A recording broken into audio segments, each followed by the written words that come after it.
Hey, what's going on, everyone? This is Jakarash here. Welcome back to Tron Identity. Uh, Toward the end of last episode was we had a bit of a sobering moment where I basically broke my oath as a disciple of Tron, in that there was this piratey lady named Proxy who was out to get like this thing to make her super powerful, and she was determined to do whatever it takes, like kill all who stand in her way or stood in her way. And technically speaking, in order to not break my oath, I would have to let her do that, because the oath of non-interference. That's what every disciple of Tron takes. And well, I made a judgment call and was like, you know what? I can't let her pass. So, yeah, it was like this interesting line. It was like, you did what what no disciple of Tron must do. It's like you made a decision. It's like, yeah, I sure did. And it seemed on top of that, or because I did that, I basically helped cement the trust between myself and Grish. Excuse me. Which actually, I'll probably be replaying that conversation. Anywho, yeah. Okay. Need to get back to Prince. I do. Good luck out there. He gestures towards the elevator. You take the hint and leave. Hopefully he can keep his side of things together. Alright. Yeah. So now Grish and Prince are in the unknown location. That's Proxy, under derezzed.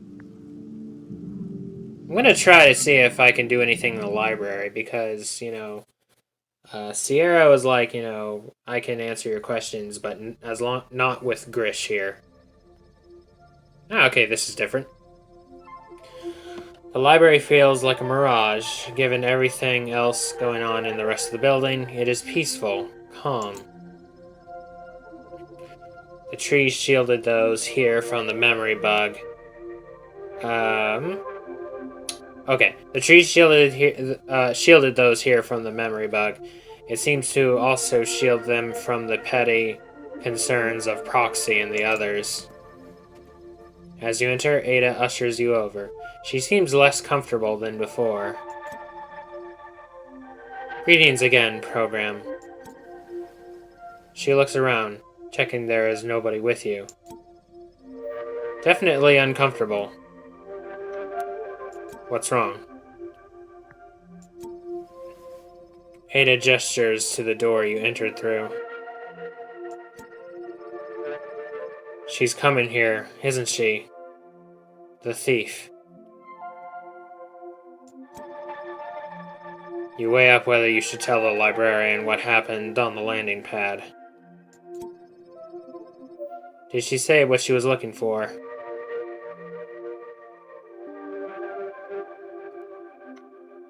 This choice is labeled with UD-Res Proxy. Some kind of superpower modification. It doesn't matter anymore. She's gone. Ah. Ada understands the implication. She has seen all of this world's history. She knows how many choices have been made with a disc to a program's throat. Ada seems reassured. I hope I did not give the impression earlier that I am naive. I have my dealings with the outside world. I understand the nuance of my code's work. Its ethical complexity. Or its ethical complexity. I have nothing but respect for you. It must be tiring holding so much control. Excuse me. Must be... I have nothing but respect for you. It seems like the middle thing. It's like not overly flattering, but also not overly unempathetic, you know? She looks at you quizzically. I am unable to read you, Corey. It is unsettling. I need to confess something to you. I'm listening. You know, when I see Ada, I'm always thinking of this this one person, this one program who you see like in the end of line nightclub. And it's when Flynn appears. That is when Flynn returns. And he shows up in the nightclub. And then as he's passing by, you see what seems like a bald lady, like, falling to her feet and putting her hands together like in a prayerful fashion. That's what... Of course, she also had, like, some sort of symbol, it seemed, on her head or whatever. Yeah, that's who Ada reminds me of. I'm listening. I worry that I may have played a role in the theft. And now in Proxy's attempt. You're working with someone on the outside? You stole something?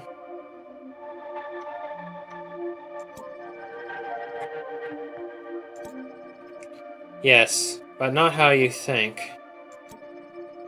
She breathes deeply, centering herself, eyes still closed. She continues. While I believe that information must be controlled and structured, I think that it must then be spread. Our administrator, Prince, has been more cautious with this than I'd like. Yeah, that's true. There is this, like, thing of him, like, not teaching or, like, keeping the outside people ignorant or something. Take Sierra over there. The automata had to send him here to bargain for access to our records. Why could we not simply share? Also, it occurred to me, automata, like, they're people who deny the existence of the users. And... like, automata, it's like automaton, or automatit, or autonomous. You know, just, like, like, totally independent and stuff like that. Why could we not simply share? Data pruning is important. Public access must be shaped and refined. But if the public never has access, then what purpose does that serve beyond a pretty garden inside a box?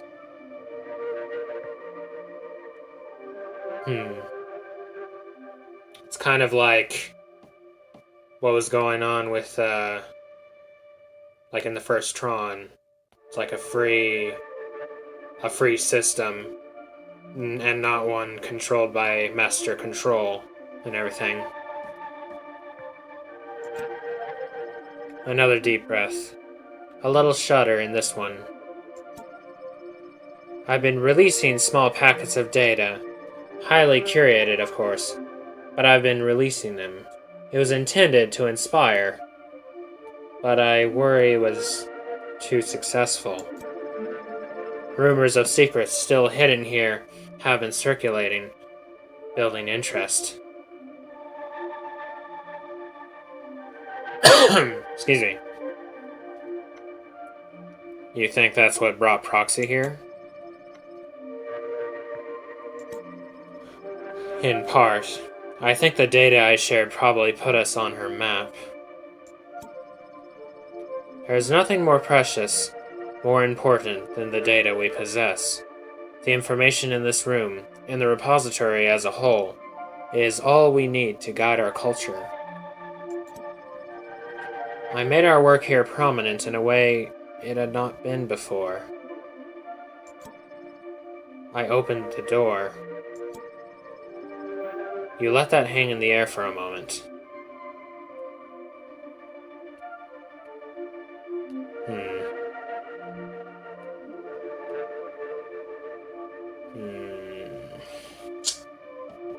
You know, this kind of reminds me of, like how the Roman Catholic Church was able to control the masses for a good while. It's like they held the information of what was actually in the Bible, in the scriptures, by just not translating it to, like, the language of the people. Which is why any, like, translation of the Bible was deemed so horribly heretical and whatnot.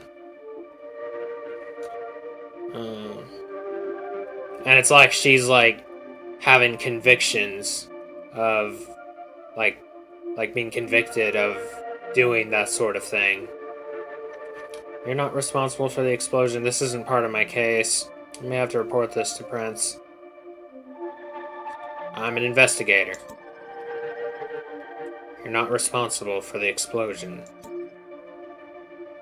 A smile. Not directly, no. I should have seen it as a likely outcome, though. A gift for prediction. It's a perk of my work. She steps out of your way. You should talk to Sierra. He spoke highly of you after your first meeting. Good. That would make this next interrogation easier. You walk out into the viewing platform. Sierra stands enormous, watching you approach. What's up with the beat? Query. Didn't read any good trees lately.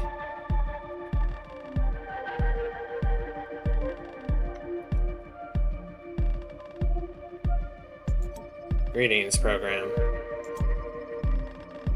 Come now. We're too acquainted now for such formalities, surely. Sierra smiles warmly. I found our last conversation engaging, refreshing to experience a little respect. He leans forward. How can I help you with your investigation? I'm happy to answer any questions you might have. You stand in front of Sierra. He sits. I am grateful that you came alone. Ask your questions.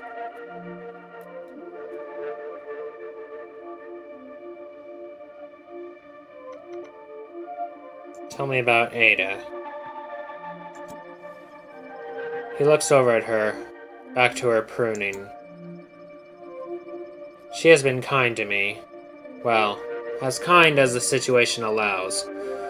We have had a number of conversations about this library. There are trees like this in the sprawl.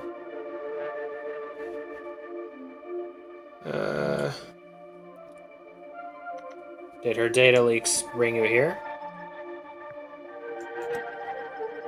No, I came of my own accord. The accord of the automata. Our culture is very different from core. Our programs decide a course of actions as a group.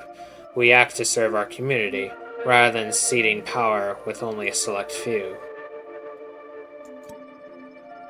For a culture who believes so strongly in Clue, you don't seem to have learned the central lesson of his story.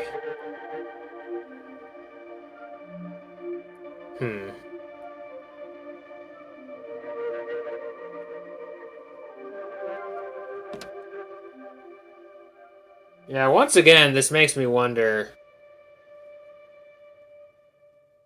Yeah. Like, is this... Okay, yeah. This is at least after At least after the Clue coup or the Clue takeover.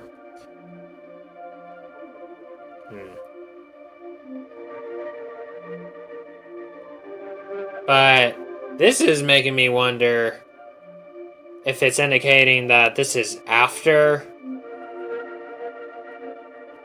the events of Tron Legacy. I don't know. Sorry.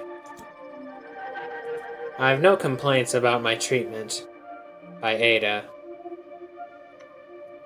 Well, what's your opinion of Grish?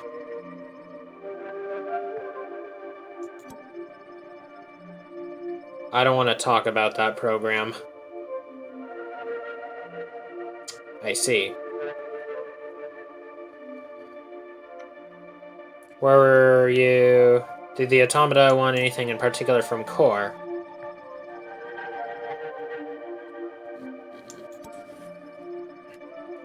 To be left alone, mostly. Or, to be left alone, mostly. Access to this data would be a beautiful addition, though. This data belongs to all programs, not a select few.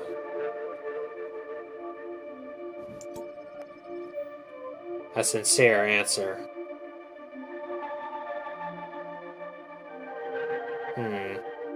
Well, he could certainly be the thief. Though his motives not too sinister, like proxies, for instance. Where were you at the time of the explosion?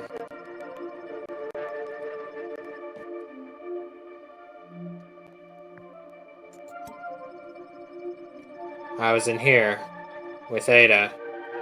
That's why my memory was unaffected. I was on a tour. You wonder why this alibi is only coming up now. Why nobody asked. What is... Yeah, I do remember something in Prince's bio is like it labels him as dangerous. And there have been moments where you're just like, what is this? Like, I don't know. But, or, you know, what's going on here? What's the catch?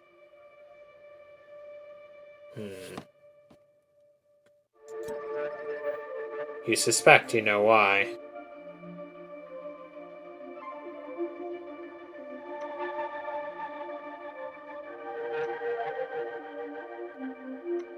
So you couldn't have done it. You know, I think you might be right. Sarcasm. No more questions.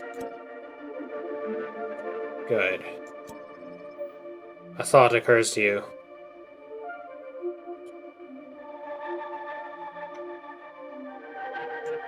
Why didn't Ada already tell me that you had an alibi?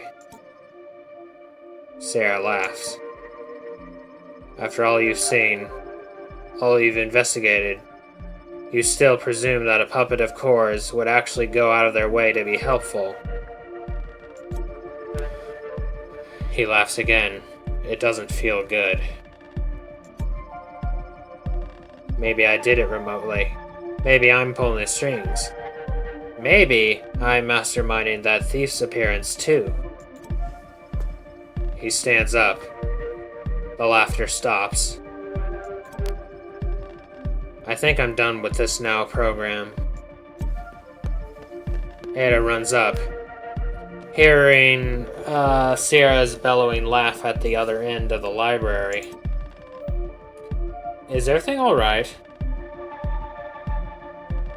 Why didn't you tell me Sierra was here during the explosion? She looks at her feet. It was inconclusive data. You pruned. You held back just enough to stay in control, as is your nature. Sierra is staring sternly at you. I am done.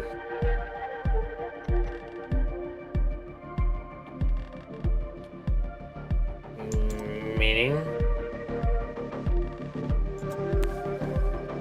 He steps forward, brushes a hand against the force field, making it sizzle. I am innocent. Allow me to leave. Ada looks confused. But Grish commanded. Sierra points at you.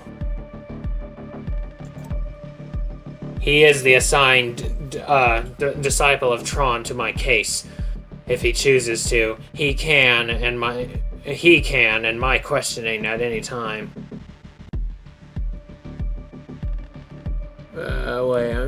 Okay, that didn't quite make sense grammatically to me, but whatever. He can end, not and. Oh boy. He can end my questioning at any time. And if there are no questions, then I will leave. You consider his request.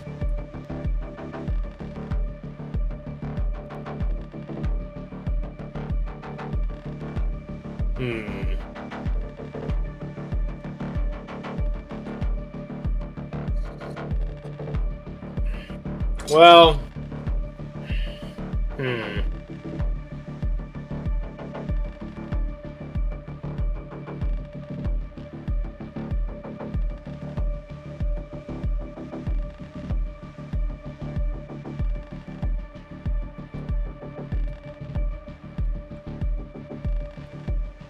Oof. Decisions.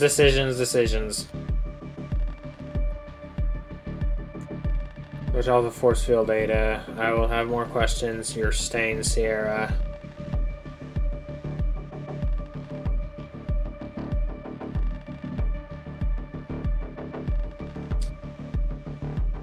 Well, I am leaning more towards that there's some inside job rather than it being Automata or being Sierra. So big decision. Switch off the force field data. Is that a good do it? You helped Sierra escape. She does. Sierra stands, seemingly surprised by your decision. I'm free to go. Yes. I know my way to the sprawl, if I have anything else to ask. He nods. That's all the thanks you'll be getting. Wow, he is tall. He steps past you and slowly makes his way to the elevator. Was that wise?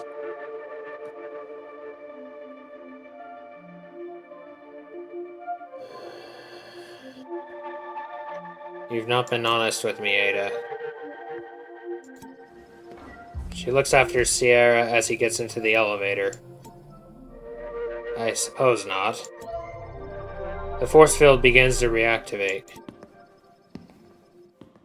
You turn and walk away, past the trees and the waterfalls. It seems more peaceful now, less corrupted. Another decision.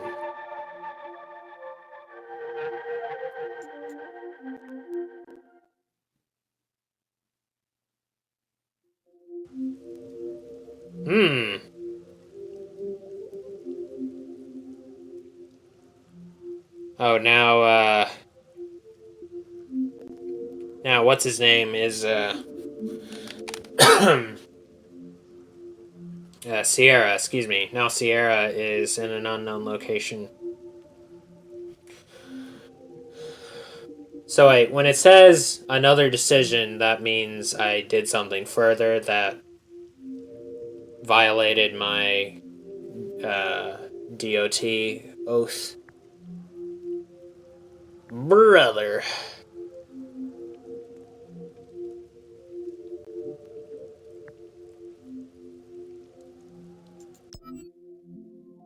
I'll go visit Cass again, I suppose.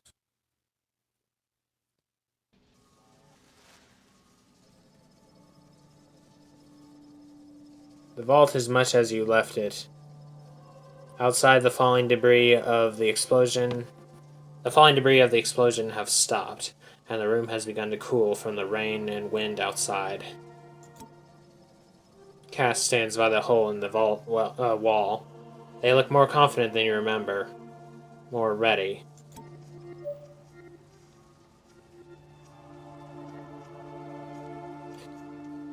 Hello, Query. You okay? They turn to you. Not at all, no. But I appreciate you asking. They reach out into the void. The rain feels peculiar to me. It shouldn't. It's rain. Most common thing on the grid, right?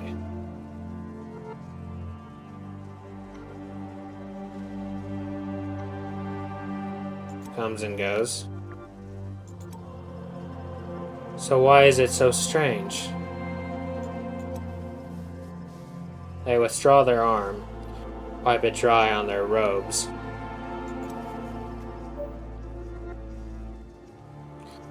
It's cold out there.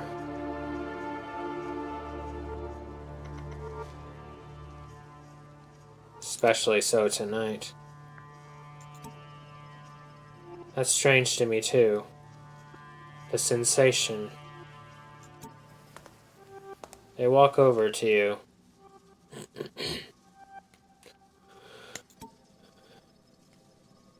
I apologize. Ignore me. Everything feels strange right now.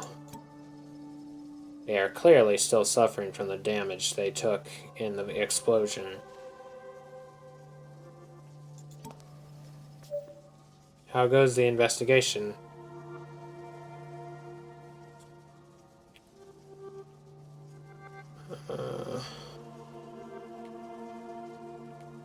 There's a lot of power at play. Yes, Core, Prince, and now Proxy. You heard about Proxy? I did, from Prince. He made Grish bring him here to meet me. Apparently, he had to see me for himself. He seemed scared. Prince, I mean. Grish seemed to be quite excited by the idea of a fight. It's endlessly fascinating to you how fast information travels in confined spaces. Ironic to see the same in a place so defined by secrecy. You de-res Proxy. She poses no risk to you. I dealt with the issue. Dealt? You say nothing. Cass seems frustrated. Whatever I was guarding, it's safe to assume I failed in my task. I can't let that happen again.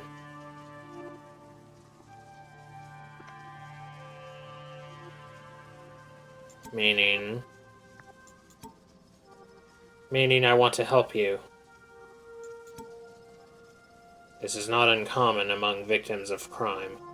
They need to contextualize themselves as active participants by assigning themselves blame. Claw back some autonomy. Victims are usually blameless. Sometimes, though.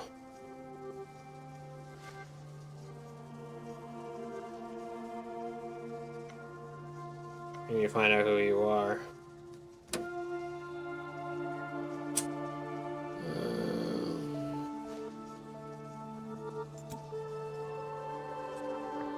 Yeah, because we don't really know much about him other than it's like a guard. Okay. You nod. They remove their disc and hand it to you. Their hands are shaking. Seems like this is supposed to be like a Like a program that's actually an it, you know?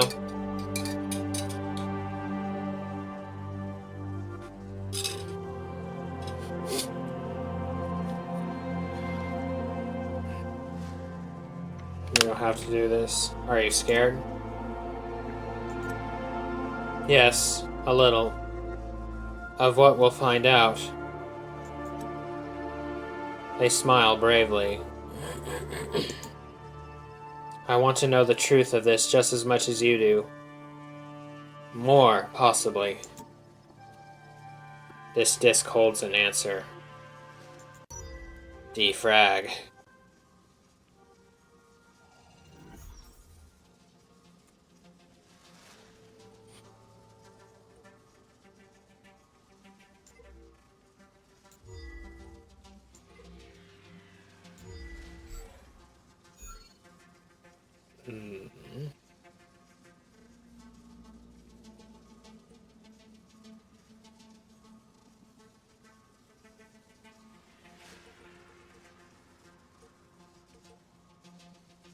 Okay, my target is 2 again. Realized I didn't even check what it was at first.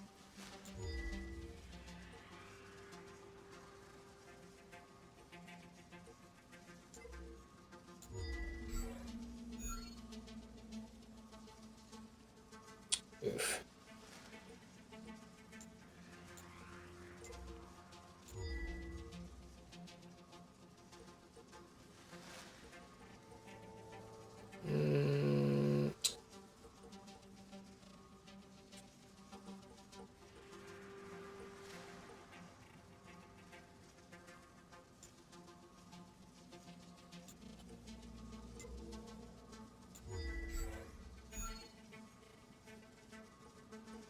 Cool beans.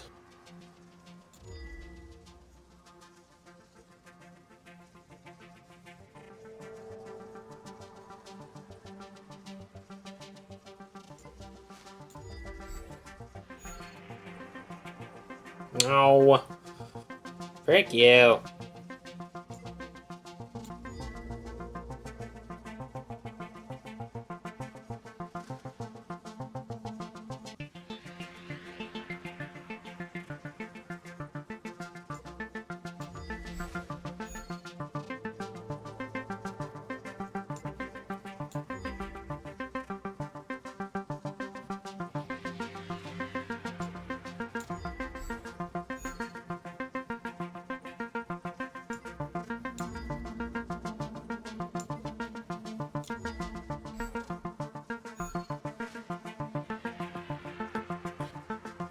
Well,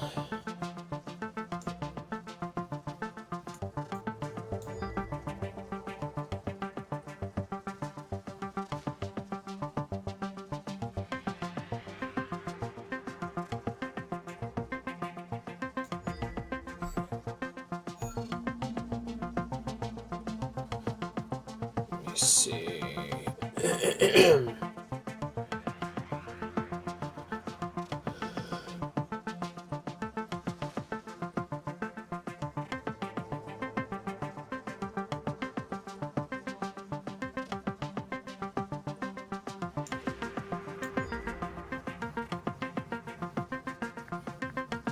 What?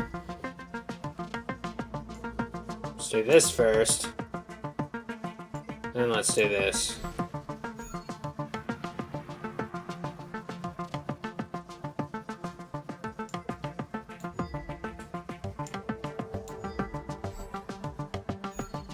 Wait a minute.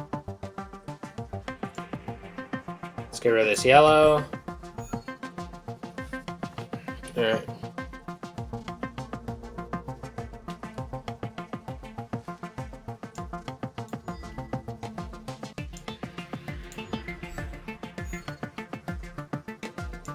Perfect.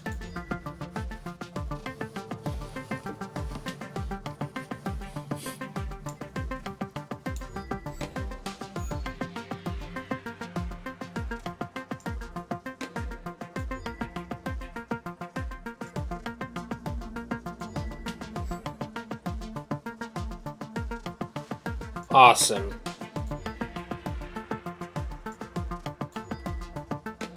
Alright. New memory, light and sound. Man, there's so many memories to get from these different places, you know? White light. Heat rippling outward in waves. Light punches past white into a brightness unimaginable. A rumble growing into a roar, transforming into a scream. Silence. Darkness. A hum. A sizzle. Everything. Nothing. Okay. Well, that doesn't really indicate anything to me. Other than perhaps that Cass is innocent, maybe. You hand the disc back and Cass replaces it on their back. Her eyes flash as they sink. Silence. So? They look at you. No. They look uncomfortable. Frustrated. I don't know what was stolen or who stole it or... Nothing at all? No. No. Tears swell in Cass's eyes. I want to be helpful, I really do. I want to be the one who cracks the case and finds out what happened here with you. I know there's something in there. I'm missing it. You know they want to help. This is heartbreaking. Cass falls to their knees, shaken. You kneel down to join them. I don't remember anything or anyone. I was alone in the vault. An explosion. Oblivion. Wait. Did they...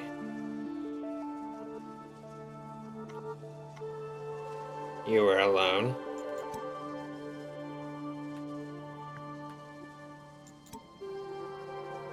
Realization dawns on Cass's face. I was alone. Cass was alone in the vault. New information, not much, but something to build on. Could someone have been hiding here with you?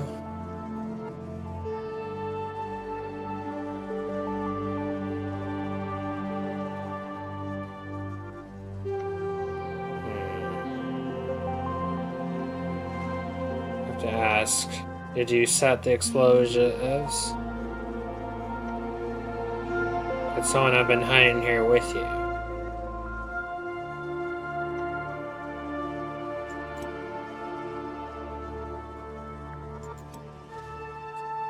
Cass searches what memory they have rebuilt.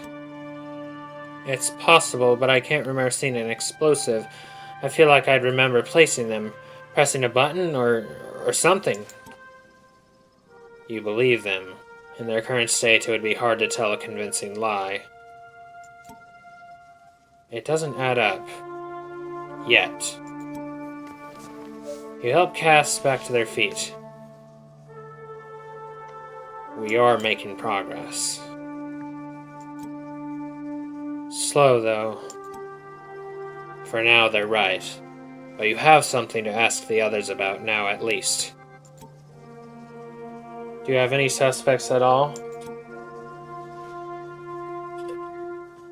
I had one, but he has an alibi. No need to tell Cass about his question. Or the decision you made. Cass nods and looks back to the window. I think I'd like to be alone for a little while, if that's okay. I have to try and remember something more. Anything, really. You respect their request. and leave as the vault continues to cool.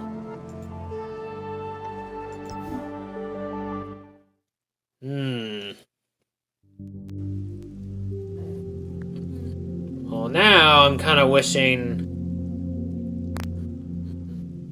I had gone to the vault before I went to the library.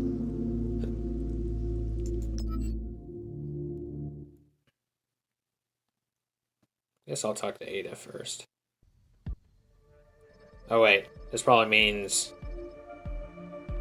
Yeah. I was like, I remember this still frame.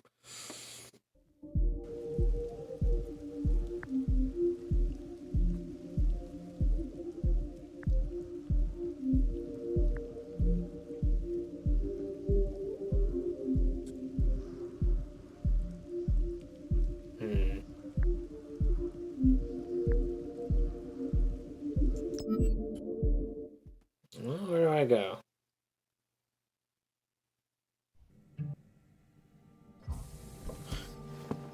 You enter Prince's office. He and Grish are long gone.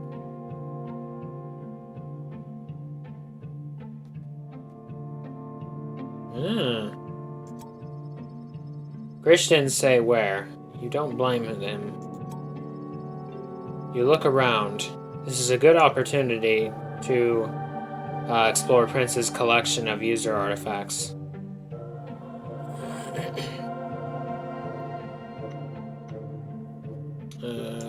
Look at the book. Tucked away on a shelf is a thick, heavy book. Its cover shows an abstract landscape, rendered in bright light and polygons, not dissimilar to views you've seen at the outskirts of the grid. In white block capitals, it says, ARC X0711, beneath, Instruction Manual. You flick through. This is a description of a machine, but specifically a machine for housing programs.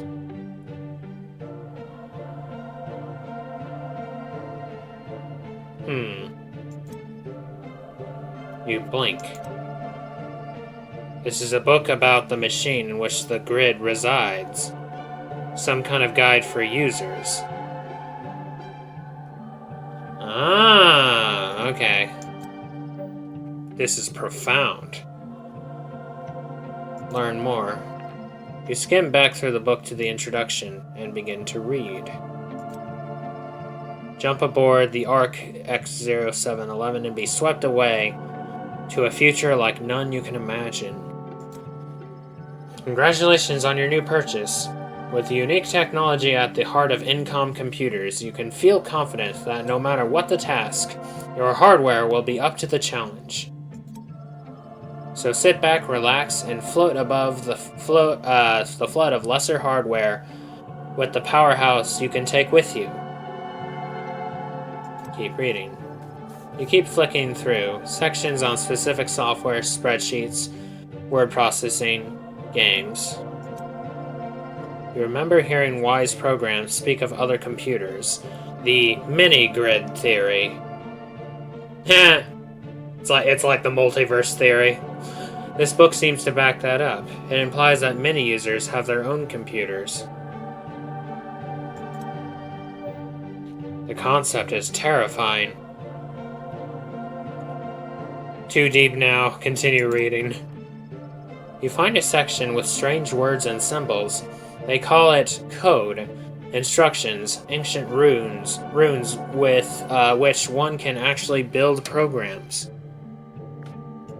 It's so cool just reading this from, their perspective, This is Flynn's method. This is how we created this place. And how he created us. No. It is said that we manifested later, but Flynn seeded the world with this code.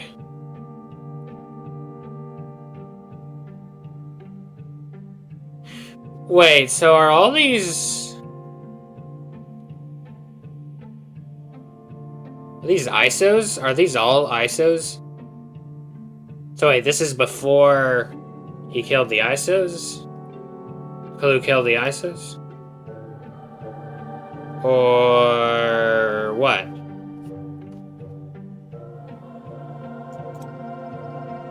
This is the recipe for life itself. You replaced the book on the shelf, a little shaken by how close you just were to truths you cannot fathom. A shiver, and then your focus returns. Look at small statue. You walk over to the shelves on the left. A small statue sits up on the shelf.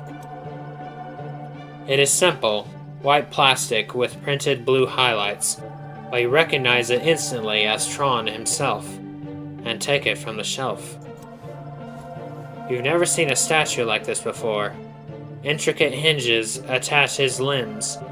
You can fold and move them in a simulation of movement. Is this a user toy? If so, do the users know the story of Tron too? Consider the object. You were raised with the stories of Tron, his fight for the users, his eventual disappearance. The disciples of Tron modeled themselves on his example, seeking truth and justice, standing up to power, new or old. Tron was programmed to fight for the users, but DOT fight only for the truth. You'd like to meet him one day, if he still functions. Okay, so this would have to be... Yeah. I keep reiterating it, like this... Okay, this is after the clue. The clue. Or the clue. You place the statue delicately back where you found it. Well, I'm right by the jacket, so might as well. Look at jacket. You reach for a jacket hanging in the corner. Oops. An odd garment, gray chest and cuffs, with red sleeves. The collar looks vaguely military, and two large pockets flank the chest. A practical item. Isn't that Flynn's outfit in the first Tron? Like when they were breaking into Incom and like right before he got sent to the put in the grid. You've never seen anything like it. No light, and the material feels alien, otherworldly. Did this belong to a user? Someone important enough for Prince to have it in his collection. Yeah, I'm pretty sure that is Flynn's outfit from the first Tron. You know, before he was actually in the computer. Investigate further. You poke the strange clasps, presumably designed to hold it together. Ever the detective, you reach carefully into a pocket. Your hand brushes over some small cards. You pull them out. Duplicates. Each one printed in bright red. Flynn's Arcade. Huh. You replace the jacket, carefully. You'd rather nothing was out of place for Prince's return. Look at paper clipping. You walk over to the shelves on the right. A slightly crumpled piece of paper is tucked between two other boxes. You pull it out. It's an article of some kind. You read it. Renaissance Man by Ethan Romero. The first thing I learned about Edward Dillinger. Dillinger! It's the first time Dillinger has been mentioned in this game. The first thing I learned about Edward Dillinger was his taste in helicopters. As I sat waiting for him at the rooftop bar of 1 Moss Street. I was startled to see a jet-black helicopter fly past the window, illuminated decadently with red strip lighting. Yep. My subject would later explain to me that he found the red glow soothing after a long day staring at computer screens. But to me, it was pure showmanship. This doesn't make a lot of sense. Keep reading. You skip forward a few paragraphs. Dillinger laughs. His English, lilt, giving an impression of a man out of time, a man from a more sophisticated past, perhaps? Of course, this is an illusion. My subject is a man of the future, a great inventor, famous for his pioneering work in artificial intelligence. What does he mean by my subject? What is he talking about?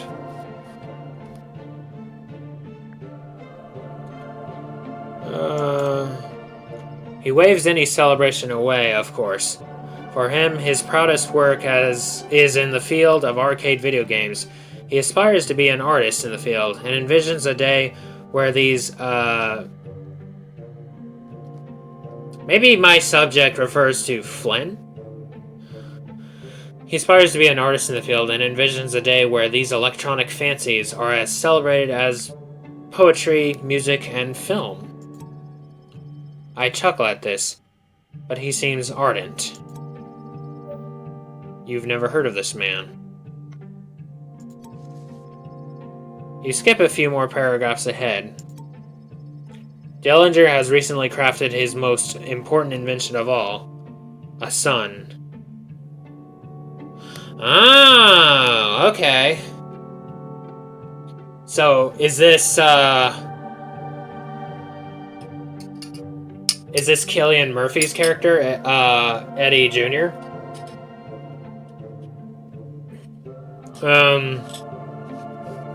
Dillinger has recently crafted his most important invention of all, a sun.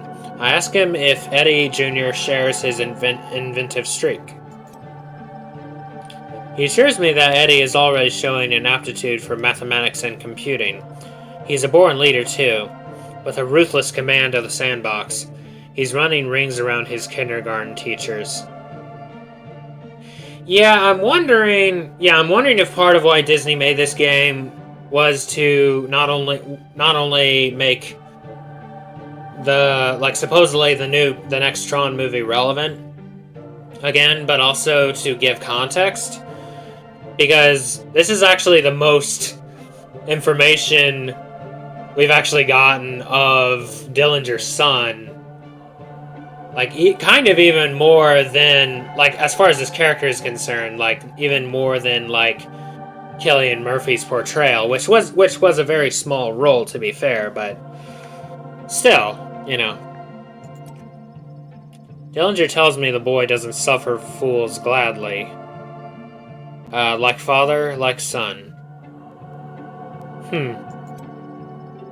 There's only so much sycophancy you can stomach at a time, especially for a user you've never heard of.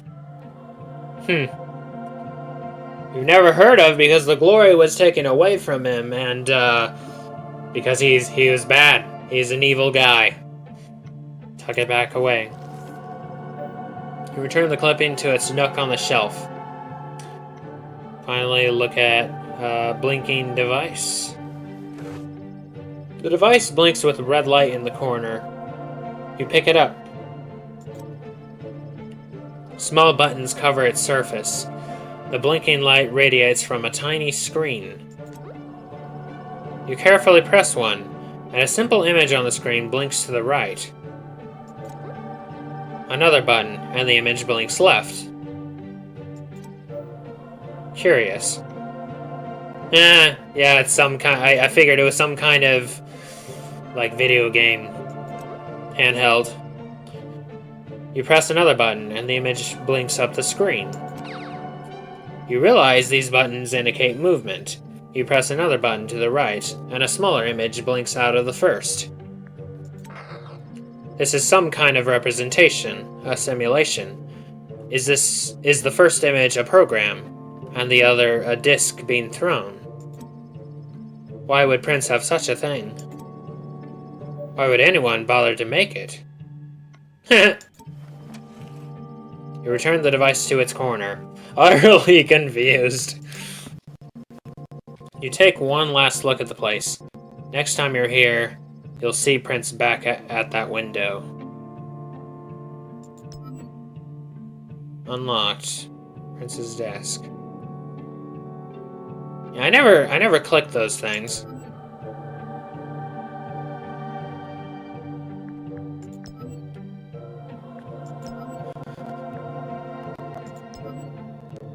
A beautiful desk sits in the middle of the office. Ornate light carvings reflect the circuitry of the first INCOM server, gesturing to the very earliest history of our kind. You suspect it's not something Prince uses often, more of a statement piece. Light flows across its surface, with particles floating upwards. It's more of an altar than a desk. Like everything else in the room, it is created to celebrate and elevate the users. Prince lives in their shadow, or from his perspective, perhaps in their light. Bookshelves. Prince's collection is as broad as it is impenetrable. Books, recordings, sculptures, and children's toys. You're unsure how many of these items are reconstructions, originals, or replicas, but given that their origin is the outside world, the distinction seems semantic. You may have an opportunity to investigate if Prince leaves, but for now, you don't want to frustrate him by touching his treasure. For the time being, the contents are a mystery. Yeah, well, I touched them. Ha ha ha ha ha. Alright. He probably won't let you look at his toys again. You head back out the way you came in. Everything exactly where you found it.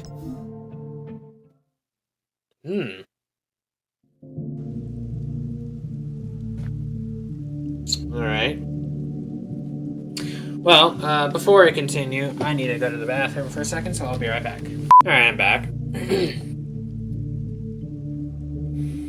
Oh, now only Sierra is in an unknown location.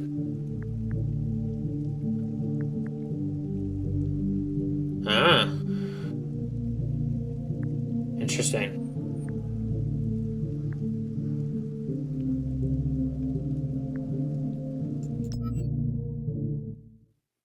I guess we go here.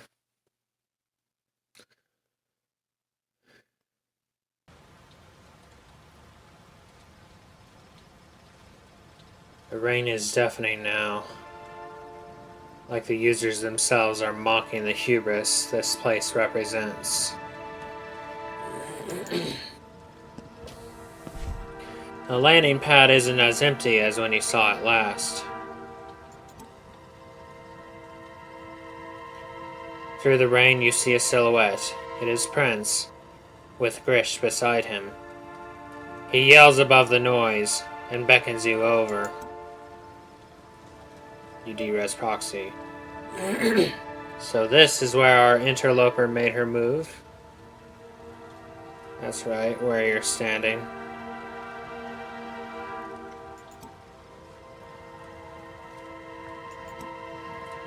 Prince looks around himself, a look of distaste on his face. A cold place to cease one's function. Grish laughs. She ended her process in the way she ran, small and pathetically outmatched.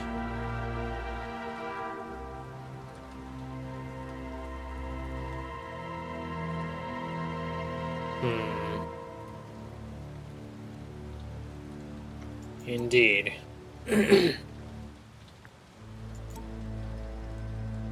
Prince looks a little saddened. It is disappointing to see the way in which the grid can shape programs, make us function, Suboptimally. Yeah, there we go. Grish snorts. From where I'm standing, you acted to protect your investigation and the repository as a whole. I owe you a great debt. You handprints the disk you took from Proxy.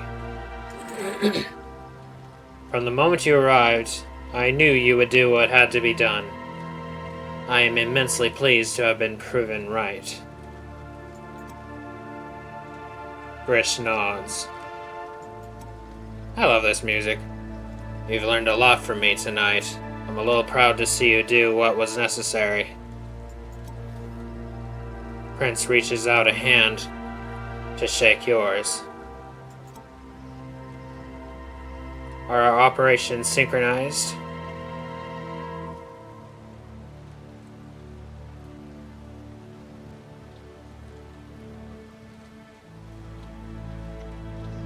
I seek only truth. Prince looks quizzically. That's all any of us are looking for tonight, I assure you. You demonstrated loyalty to Prince. He shakes your hand. Grish watches, amused. Where are we on the case program?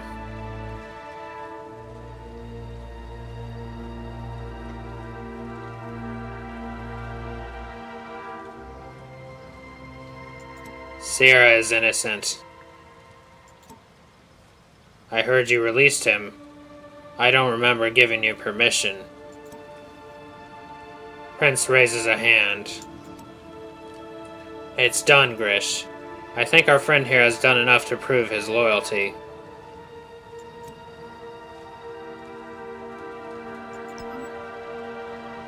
Secure data crate. Grish grunts acknowledgement.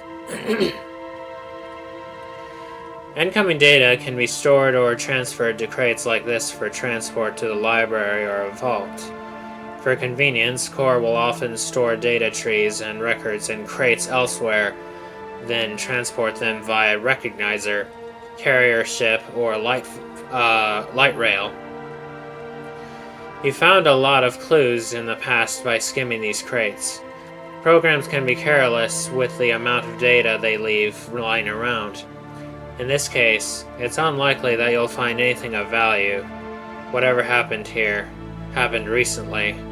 The information you need is held by the witnesses and programs around you.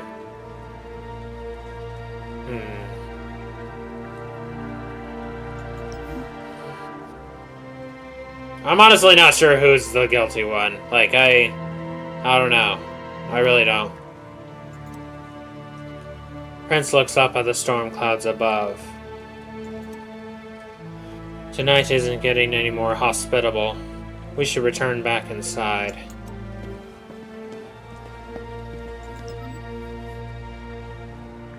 Vertical slice. The repository is immediately surrounded by parks and public galleries. Core have learned over hundreds of cycles that the soft power they enjoy relies on engagement and cultural buy-in from the community. By curating and sharing the data they validate, they have turned a system of control into a public utility. Beyond the park, Vertical Slice is a bustling hub, the oldest part of the city, but also its cultural and infrastructural center. Grish nods and they make their way back towards the warmth of the repository.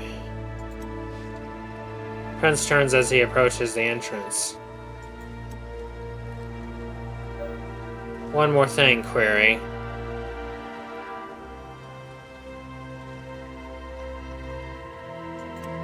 Yes. Before we went to Grish's favorite little hidden space in the repository, I asked him to escort me to visit your witness, Cass.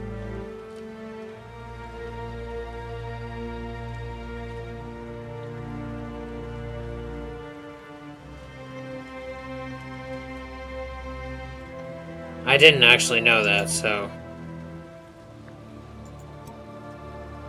We spoke a little. Pleasantries, really. I like to be welcoming to the Corps Honor Guard. I am, after all, their host. They were, of course, having the exact memory issues one would expect from someone as close as they were to the explosion, so it was a brief conversation. It was, however, enough time for me to make a little deduction of my own. Go on. I take it upon myself to meet every Corps officer who visits my facility. I know every face. I don't know Cass's face.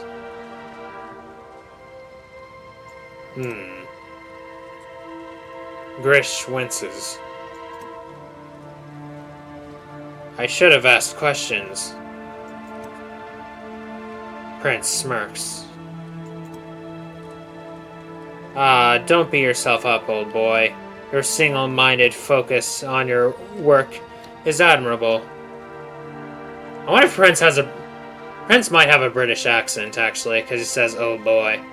Ah, don't beat yourself up, old boy. Your single-minded focus on your work is admirable. A few details are bound to be missed along the way. Yeah, I'll just go back to my normal way of talking.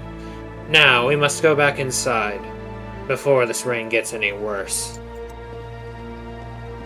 They go back in, leaving you out on the landing pad. The scene of your own crime. You have a lead. That's something.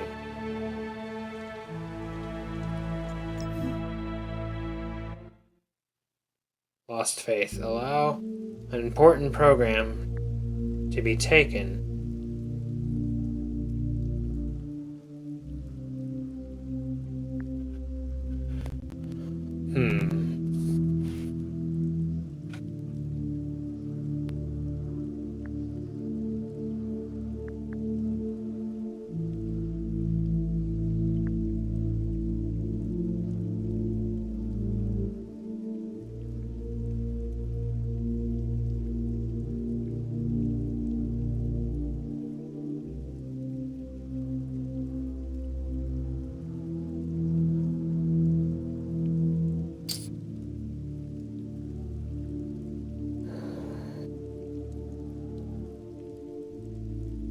Well,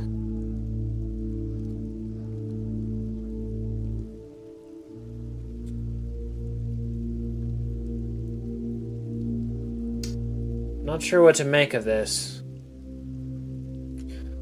I mean, Cass has been a little suspicious. Just because, you know, just could be plain innocent and stuff. But, I mean, you know, it could very well be that, you know, while what the folks at the repository aren't the most, you know, the most ethical, we could say, or they're a little corrupt, a little bit, just because they're not, you know, they're not letting the public in on everything. Well, let me rephrase that. Because, you know, I don't think necessarily the public has a right to know everything, right? Because after all, if you let out too much information, well, that sort of information can go to your enemies. So what I was saying, it kind of sounded like that's what I was saying, like, you know, the government has no right to any sort of secret. Now, if it's keeping a secret that is harmful to the public, like, you know, they're manipulating the public in such a way, you know, as to control them, then that's wrong. And that seems to be kind of what they're doing. So, you know, but that being said, it could very well be that, you know, they are doing that. And they're not the ones who are guilty. You know. So... But... I guess for now we'll just...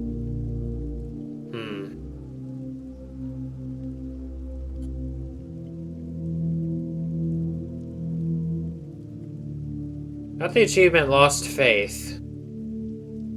Which is kind of perturbing, to be honest. It's kind of like, oops, what have I done, you know?